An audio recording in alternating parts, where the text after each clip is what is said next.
బాలీవుడ్ నటి పూనం పాండే కన్నుమూశారు. కొంతకాలంగా పూనం పాండే సర్వైకల్ క్యాన్సర్ తో బాధపడుతున్నారు. శుక్రవారం ఉదయం ఆమె తుది శ్వాస విడిచినట్టు పూనం టీం ప్రకటించింది. సోషల్ మీడియాలో పూనం పాండే సెన్సేషనల్ 18+ కంటెంట్ చేస్తూ వచ్చింది. ఫోటో షూట్లతో పూనం ప్రేక్షకులకు చాలా దగ్గరైంది. ఇండియా వరల్డ్ కప్ కొడితే బీచ్ లో నగ్నంగా తిరుగుతానని ప్రకటించి గతంలో దేశవ్యాప్తంగా సంచలనం సృష్టించింది పూనం పాండే. గజం కేవలం 26,000 రూపాయలతో 165 గజాల భూమి కేవలం 52 లక్షలు మాత్రమే. పూనం పాండే నటన కంటే వివాదాలతోనే ఎక్కువగా ఫేమస్ అయింది. బాలీవుడ్ హాట్ బ్యూటీగా పేరు తెచ్చుకున్న పూనం చాలా కాలంగా సినిమాలకు దూరంగా ఉంటుంది. కేవలం సోషల్ మీడియాలోనే అభిమానులకు టచ్ లో ఉంటుంది.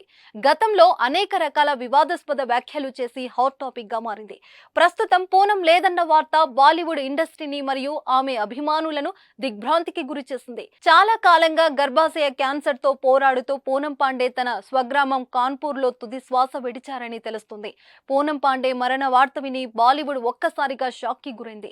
నిన్న మొన్నటి వరకు యాక్టివ్ గా ఉన్న పూనం ఇప్పుడు సడన్ గా చనిపోవడంతో ఆమె అభిమానులు షాక్ కి గురవుతున్నారు. క్యాన్సర్ బారిన పడ్డ తర్వాత పూనం తన స్వస్థలం కాన్పూర్ కు వెళ్లారు. అక్కడే ఆవిడ చికిత్స పొందుతూ తుది శ్వాస విడిచారు. పూనంది అతి చిన్న వయసు, కేవలం 32 ఏళ్ల వయసులోనే పూనం క్యాన్సర్ బారిన పడింది. పూనం మరణ వార్త వినడంతోనే బాలీవుడ్ తీవ్ర విషాదానికి వెళ్ళింది.